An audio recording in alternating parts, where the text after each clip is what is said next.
Hello, thank you for joining me today as I continue the Doctor Who specials to the long goodbye, right? To David Tennant as the Doctor. I'm getting there now, right? As I mentioned, bittersweet moment to be back at it because I know I'm really close to saying goodbye to my Doctor. You know, I love, I was quite emotional to lose Eccleston, and at that point that was my Doctor. But then, of course, now David Tennant has become my Doctor. And, this one I think is going to be tough to beat as he might end up being my definitive Doctor. I know I have a lot of great actors to come, Capaldi, Matt Smith, Jodie, but yeah, this is going to take some beating, I don't know if anyone's going to be able to beat David Tennant as my Doctor. But, I'm open. I'm certainly open. I'm excited for the next Doctor as well, Matt Smith. So before I get into the episode, let me just mention patreon.com. If you're interested in full length to this episode or early access to the next episode right now, consider checking out the Patreon page. And full length is airtight now. No syncing issues. The camera is recording in 25 frames per second, the British broadcasting standard, because Doctor Who is in 25 frames per second. And then the time code in post on Premiere Pro is going to be 25 frames per second. So it's going to be airtight. There's going to be no syncing issues. So I can guarantee that. Also, I have social media, Twitter specifically. Links to both Twitter and Patreon are in the pinned comment or the description. But yeah, let's do it. Let's get right into it. I hope you enjoy. Oh.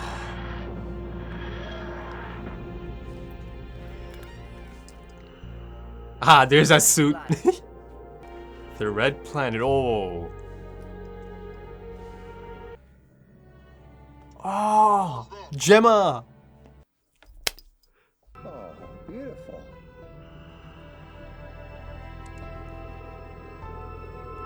I'm so in. All those stories about them building a rocket. Adelaide's gonna love that. Oh. Stealing her. Okay, clearly something in the water. Worth it to see her face. The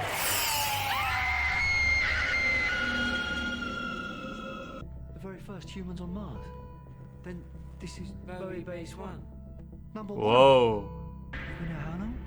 17 months. Oh, so he knows that something. 59. It's 2059 right now. You're Captain Adelaide Brooke. And Ed, you're Deputy Edward Gold. Oh man. Everyone knows our names. Oh, they'll never forget. Yeah.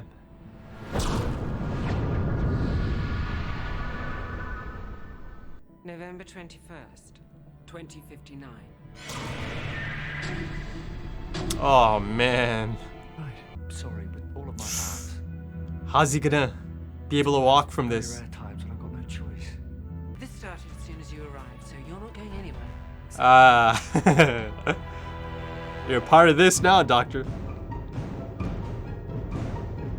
Nice. Look at this. Look at this. And to fly above that, to stand on a world with no smoke, where the only straight line is the sunlight. Oh yeah. Yes, Yeah. it's worth it. Ah. That's the Adelaide Brooke I always wanted to meet. You've deserted your post. Consider that an official warning. Now get back to work. Doctor! Whoa. She certainly runs a tight ship. Just let me out of here. I'm fine. No. Just groggy. You know the rules. 24 hours. Good. But she'll break out though.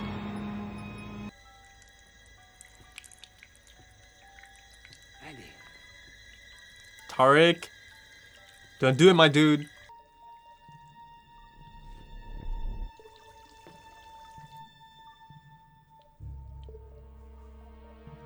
How bizarre.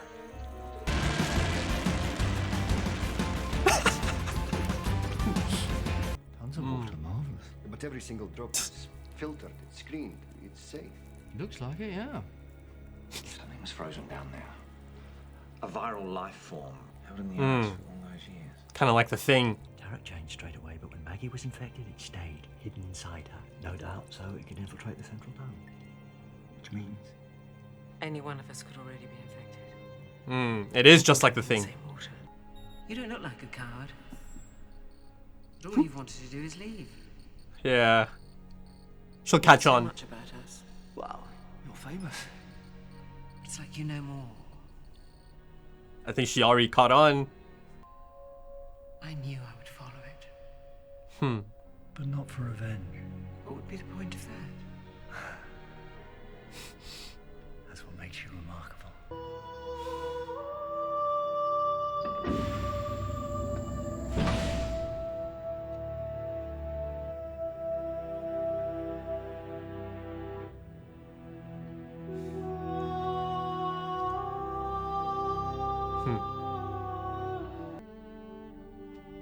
Imagine you found yourself somewhere, I don't know, Pompeii.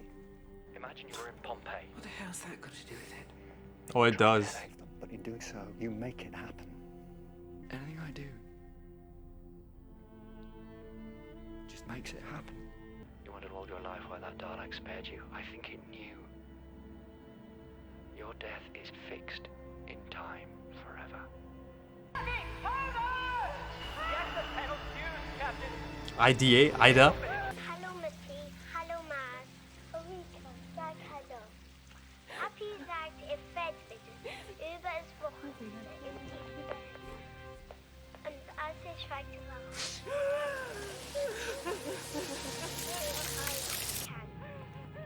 ich fragte, warum nicht. This is an incredible scene. This bloody job. Oh, never gave me a chance. It's heartbreaking. It's a devastating scene, but it's an incredible one. I'm not just the Time Lord. I'm the last of the Time Lord.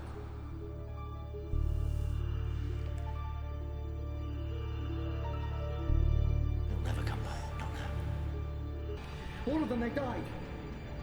I'm the last of the Time Lord. He's gonna do something.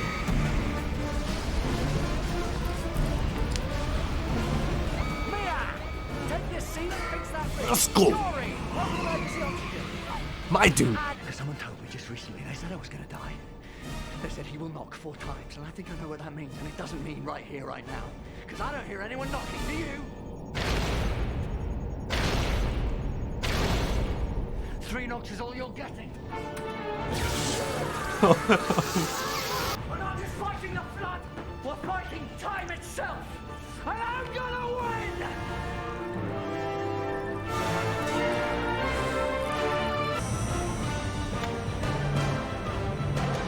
Oh, she might let it happen though, right?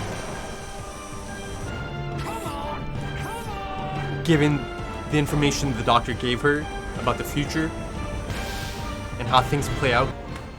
Nuclear device now active and primed. Nuclear device now active and primed.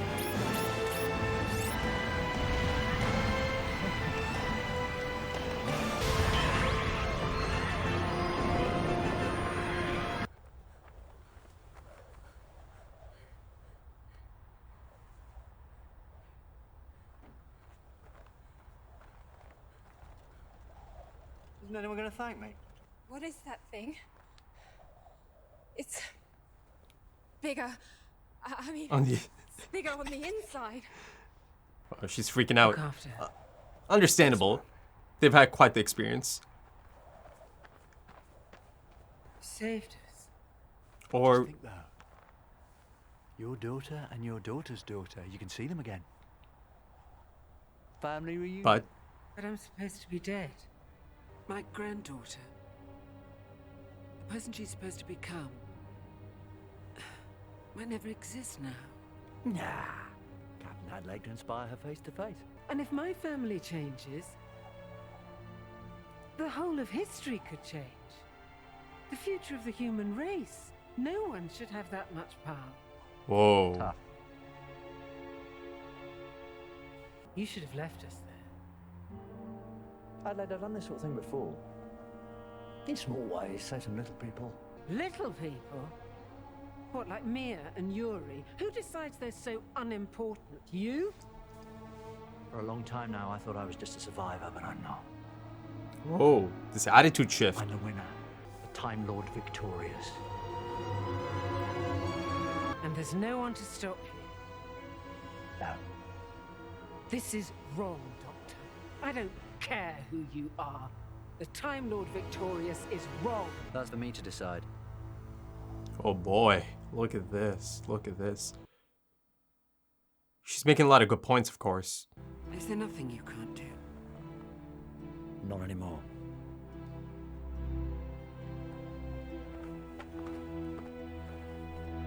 This is interesting. Oh, is she gonna...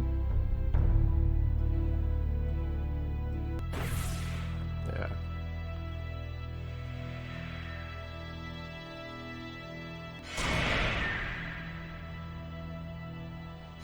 It was always meant to happen.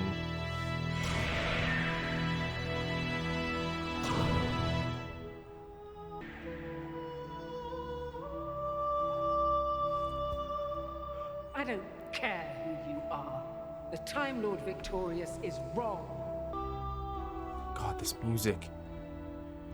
I've gone too far. Yeah, you might have.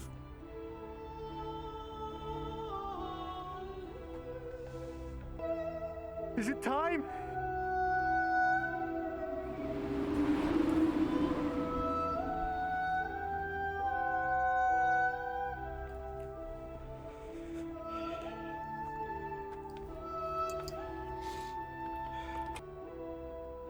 It's almost time, isn't it? No.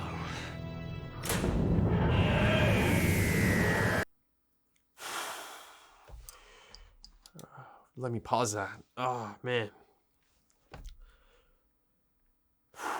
That was a phenomenal episode.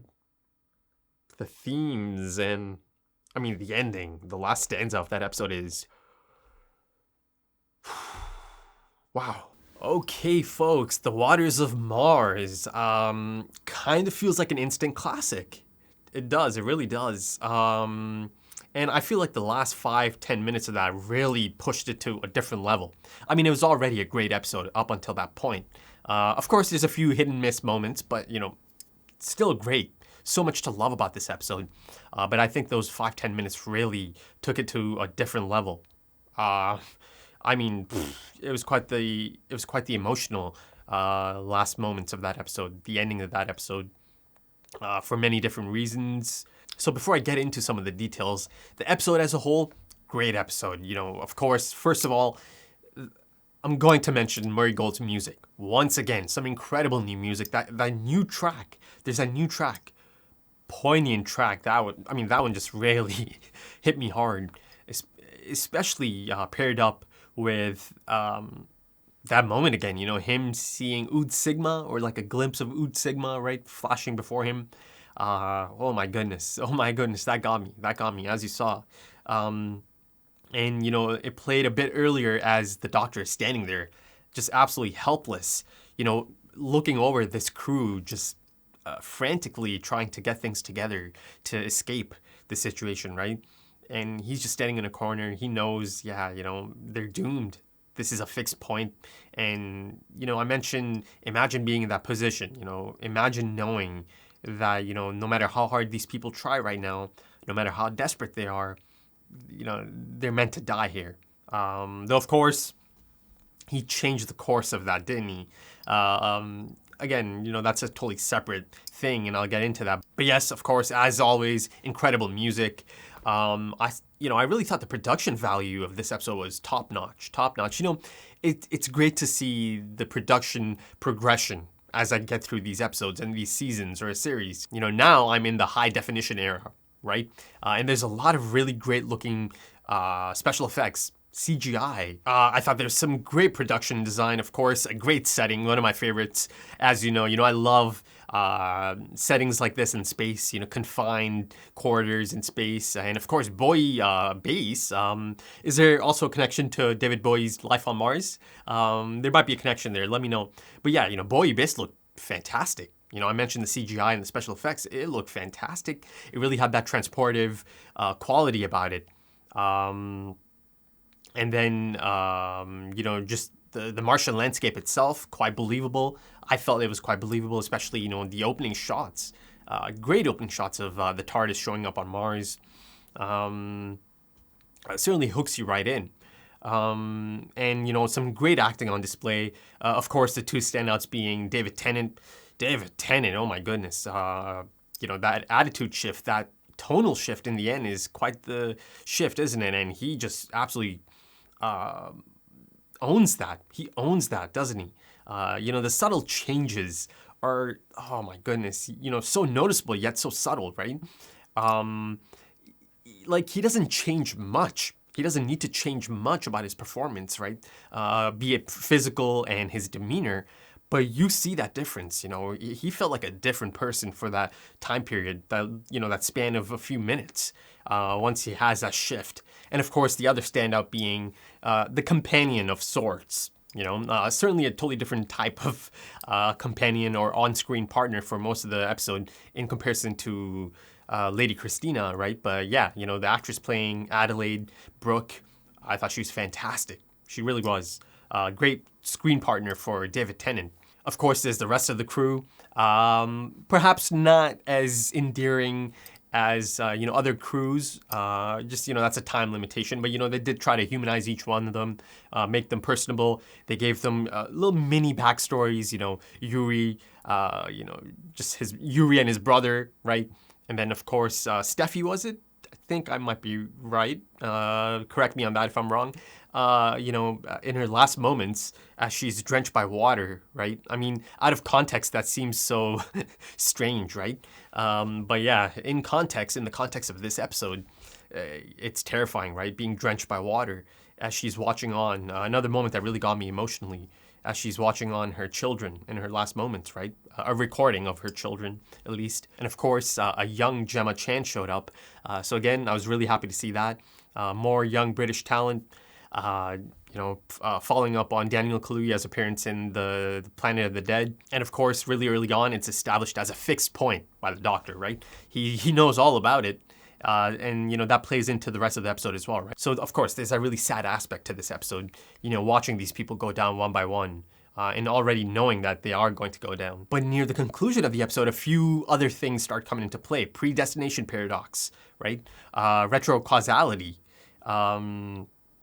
So all of this came about after this, tonal shift, this change in attitude, this, realization by the Doctor. And, I've got to say, this is probably the Doctor at his most terrifying, to be honest, as, a fan of the Doctor, as someone who loves the Doctor. To see him in that state, even if it was momentarily, right?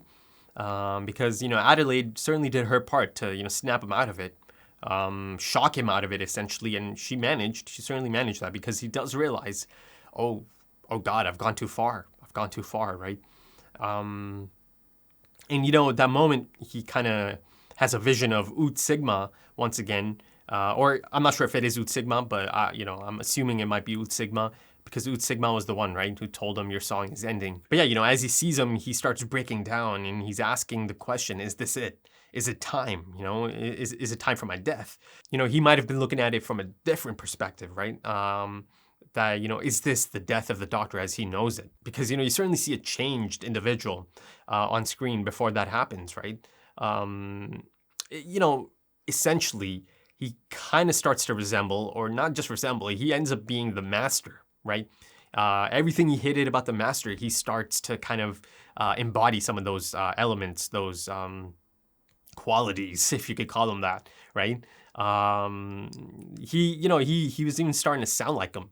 His delivery of tough, right? As he said that to Adelaide, again, I believe the Master said that in Utopia, right? So he was really starting to morph into something he really despised, or the type of attitude he really despised. And this came about after he had this realization, and he kind of changes his entire perspective of his survival, him being the last of the Time Lords, right? He flips it on its head and realizes, no, he's not a survivor. He's the winner, right? The last of his kind. Yeah, but, this attitude shift was quite the jarring one, right? I love how earlier on I got really excited that he decided to come back and help them, right? But then as it played out, right, and I see this attitude shift, and see the type of person he becomes almost in an instant. You know, it's kind of crazy how quickly he changed or was able to change, right? And, you know, one of the most terrifying moments was, you know, him saying he won the time war, so the time is his to control, right? Oof. You know, Adelaide, you know, she could see that this is a slippery slope. You know, the attitude she's seeing on display here, and you know, and the godlike power this man or, you know, this alien possesses is quite terrifying. You know, even to her. So much so that ultimately she did end up dying anyways, right? But, you know, I think another thing that really shocked the Doctor himself is the fact that his new attitude, this shift, ended up getting someone killed, right? His new attitude pushed Adelaide to, you know, do that, to commit suicide, right? In an attempt to stop him, shock him into stopping. And she was successful, you know.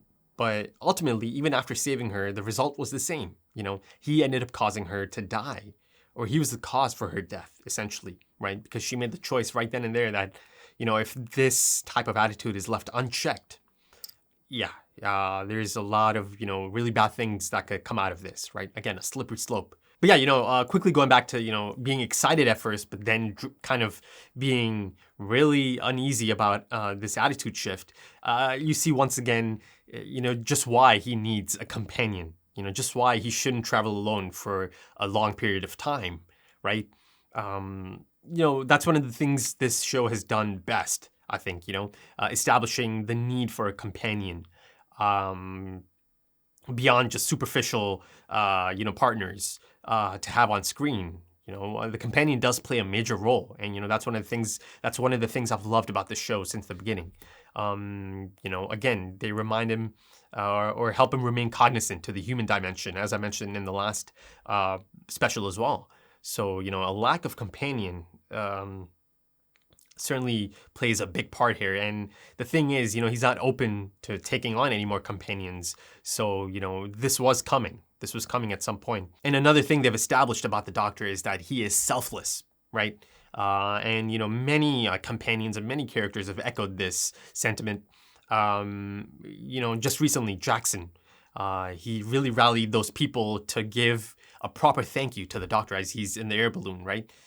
Because Jackson knew this man has never asked to be thanked, right? Because you could just tell by being around him, by his attitude, right? And there's that great moment as he, you know, gets everyone to thank him. And then, of course, you know, in the last of the Time Lords, Martha is speaking to these people, right? Spreading the name of the Doctor, right? And the deeds of the Doctor. And, you know, she tells him he never stops, he never stays, and he never asks to be thanked, right? Everyone knows about his selfless nature. But then in this episode, you see the opposite of that, right? Again, the dramatic shift in attitude. You know, at one point, he's got this smug attitude, right? And he's kind of looking around. And, you know, he doesn't care that they might be absolutely just confused and, you know, in a state of shock that they just kind of, you know, got out of that situation. You know, moments ago, they thought they're about to die. And they're out of that situation now, and they're just like in this street, right? And his first thought is anyone going to thank me, right? So out of character. It was jarring, right? And again, he had a smug attitude about him. And, you know, the crazy thing is how fast he was able to kind of switch into that attitude. That disposition, right? And of course, then he later made that distinction of little people, right? I've saved a few, I've done this every now and then, right? Most of them are little people, right? Not like you're important. Yeah, that was so unlike the Doctor, right? Making that distinction. And of course, Adelaide just snaps at him, rightfully so, you know, and she fires back at him. Who decides that these people are unimportant? So yeah, you know, her suicide, Adelaide's suicide is a defiant gesture, right? To shock him into realizing that, you know, he's on a slippery slope, to shock him out of this, you know, this newfound deranged outlook, right? And toying with the idea of just simply changing whatever he wants to change, right? That he doesn't have to follow the rules anymore because he is the rules, right? I am the storm. You know, he makes the rules. as the last of the Time Lords, I make the rules. That was the newfound attitude. Now, the suicide itself, you can make the argument that finding her dead body like that could be a traumatic experience, right? For her granddaughter, her daughter, and that could lead to many other things from not happening, right? But they also showed us that, yeah, it stayed on track. Her legacy was intact. But, also the concept of her death being this catalyst for some amazing things to come down the line in the future, right? Or, kicking off an incredible journey for her descendants. I feel like just her being there, right, as like the leader, essentially, the person in charge of the first base on Mars, right? I think that alone is probably more than enough for any descendant or, relative or granddaughter to, be inspired by. Because they made a big deal, right? It was a big deal that, this is the first base, right? First humans on Mars. So I feel like even that alone is more than enough, right? More than enough inspiration. I mean, I certainly didn't like this attitude shift and, this path he was almost momentarily on, though it remains to be seen if he's completely snapped out of it just yet, right? It kind of left off on a cliffhanger. But, there is an argument to be made that maybe this newfound shift in attitude could have helped him, finally deal with this trauma he's always been carrying, right? With this newfound outlook he now has. Maybe he could have put that behind him. But no, that's just a thought. This is not how I like the Doctor. This wasn't the Doctor. The Time Lord Victorious. Quite an interesting concept, right? He just decided that everything he's ever believed is, just going out. I'm just going to toss that aside and I'm going to, adapt this new outlook, that I was a chosen one, I was the winner. And, earlier in the episode, he, of course, as he usually does, he's accepting his responsibilities and he decides that, he cannot change this. He cannot save these people. It's a fixed point. I have to let this go. I have a responsibility. Hell, even that Dalek knew that, it's a good thing to not mess with, or he knew to not mess with fixed points. But yeah, after that attitude shift, he decides that as the Time Lord Victorious, he could do whatever he wants as the last of the Time Lords, right? To then being immediately proven wrong. It took us down that dark street, right? That dark potential, the what if. If the Doctor ever stops being the Doctor, then it becomes a really terrifying situation for the universe, right? And, it's been there. There's moments like this. I've seen the dark side of this Doctor. And, again, Tennant is just phenomenal at that shift. It's an instant shift, and he doesn't need to do much, right? He's quite subtle, but it's there. You see it. You see it physically. Like even his eyes, his demeanor, subtle change, but, there was something off. Even the music, I loved how the score kind of switched over once he's in this newfound attitude, right? Or once he has this newfound outlook. But yeah, it hits him hard once he comes to, that his actions kind of forced her hand, right? That his actions led to her death. But yeah, let's see how this plays out. This plot point plays out in these final 2 episodes because, I'm not 100% sure if he's completely dropped this idea just yet, right? There was a bit of a setup at the end there, right at the end, as he's taken the TARDIS to some destination, as he proclaimed no. So let's see how that plays out, and of course the idea of, having to say goodbye to Tennant really hit me hard once Ood Sigma showed up, and then of course Murray Gold's music just absolutely crushed me. But yeah, overall I thought that was a great episode, an impeccable episode in many ways. It's certainly in my top 10, perhaps maybe even top 5. I haven't really thought of that recently, since I just recently got back. But yeah, it could be in my top 5, not 100% sure just yet. But I thought that was great. It tackled some really interesting things, didn't it? Especially in the last segment of the episode, like near the conclusion of the episode, right? But yeah, that's about it for this episode. I thoroughly enjoyed that. And if you enjoyed that, consider dropping a like. Consider dropping a comment. Give me your thoughts on the episode. If you're interested in full length for this episode, or perhaps even early access to the next episode right now, consider checking out the Patreon page. The link is in the description. Also, there's a link to my social media pages, Twitter specifically, if you're into that. But yeah, all those links are there for you in the pinned comment and in the description. Yeah, it's almost time. Just 2 episodes left. So bittersweet, certainly bittersweet, but a really interesting new dynamic has been introduced at the end of this episode, right? This attitude shift, quite a major attitude shift. Though he did reel it back in. He reeled it back in, but I'm not sure if he's completely out of that just yet. So let's see. Great setup at the end there. Yeah, I feel like I really want to watch this episode again. Yeah, I really do. I think I'll probably do that. But yeah, thank you for joining me and thank you for your time. And I hope to see you again soon for the next one. So until then, take it easy.